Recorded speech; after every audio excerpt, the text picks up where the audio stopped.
દેવભૂમિ દ્વારકા જિલ્લા પોલીસ હંમેશા એવા પ્રયત્ન કરતી રહે છે કે વધુમાં વધુ લોકોને સુરક્ષા પાડી શકાય અને એવી જ રીતે એલસીબી દ્વારા સરસ મજાનું સુંદર મજાનું કેમ્પનું આયોજન કર્યું છે કે જે કોઈ પદયાત્રીઓ છે એ વધુમાં વધુ સુવિધાનો લાભ લઈ શકે અને કોઈ પણ પદયાત્રી છે એમને અગવડતા ન થાય એ માટે સુંદર મજાનું આયોજન કર્યું છે। ત્યારે અત્યારે મારી સાથે છે એસપી સાહેબ નીતેશભાઈ પાંડે। આપણે એમને પૂછીએ, સર સુંદર મજાનું આયોજન કર્યું છે, શું કહેશો?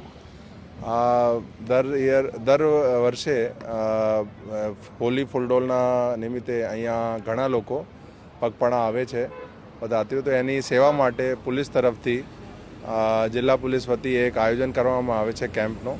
અહીંયા બધા માટે રહેવાની, જમવાની વ્યવસ્થા, મેડિકલ સેવાઓ બધું એને આપવામાં આવે છે।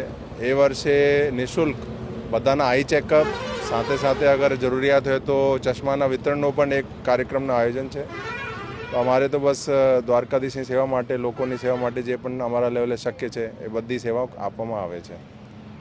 જે કોઈ શ્રદ્ધાળુઓ છે દ્વારકાધીશના દર્શન કરવા માટે જઈ રહ્યા છે એમના માટે સુંદર મજાના કેમ્પનું આયોજન કર્યું છે કે જેમાં દરેક કોઈ શ્રદ્ધાળુ છે એમને જરૂરી પોતાની દરેક વસ્તુઓ મળી રહે છે, દરેક સુવિધા છે તે અહીંયા ઉપલબ્ધ છે। સુંદર મજાનું આવું આયોજન કર્યું છે દેવભૂમિ દ્વારકા જિલ્લા પોલીસ।